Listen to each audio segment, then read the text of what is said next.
ஹாய்ங்க.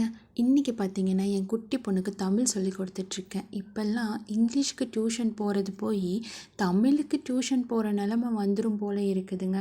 ஏன்னா நம்ம எஜுகேஷன் போகிறது அப்படி இருக்குது. ஸோ நம்ம தான் நம்ம குழந்தைகளுக்கு தமிழோட இம்பார்ட்டன்ஸ் என்னன்னு கற்றுக் கொடுத்துருக்கணும். இன்றைக்கி நாங்கள் செவ்வாழை பழத்தில் ஜாம் பண்ணுறோம். எங்கள் வீட்டில் காய்ச்ச பழம் தெரிஞ்சவங்களுக்கெல்லாம் கொடுத்தது போக மீதம் இருக்கிற பழத்தை வச்சு பண்ணுறோங்க. ரொம்ப சிம்பிளாக பண்ணிடலாங்க. இது நல்ல பழுத்த பழத்தை ஃபைன் பேஸ்ட்டாக மசிச்சுக்கோங்க. அதில் மிக்சியில் போட்டு அடிச்சுக்கலாம். மிக்சியில் போடும்போது 1 கப் சுகரை ஆட் பண்ணிவிட்டு அதுக்கப்புறம் மிக்சியில் போட்டு அடிச்சுக்கோங்க. அந்த பழத்துக்கூடையே இல்லை கடாயில் பண்ணுற மாதிரி இருந்தால் 1 டப் சர்க்கரை நம்ம கடாயில் போட்டுட்டு கொஞ்சம் தண்ணி விட்டுட்டு அதுக்கப்புறமா அந்த பழத்தை போட்டு பண்ணிக்கலாம்.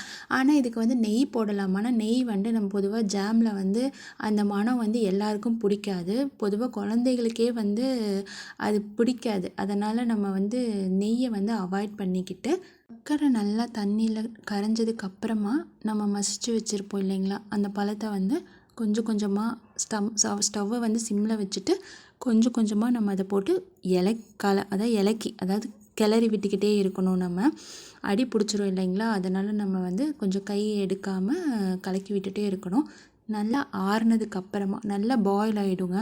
நமக்கு அல்வா பதத்துக்கே வந்துடும். அதாவது அந்த பாத்திரத்தில் ஒட்டாத மாதிரி வந்துடும்.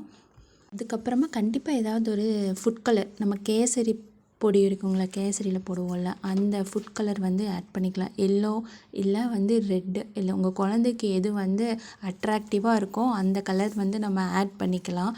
அதுவுமே நல்லா நம்ம கலக்கி விட்டுக்கிட்டே இருக்கணும். அப்போ தான் எல்லா இடத்துலையுமே பிடிக்கும்.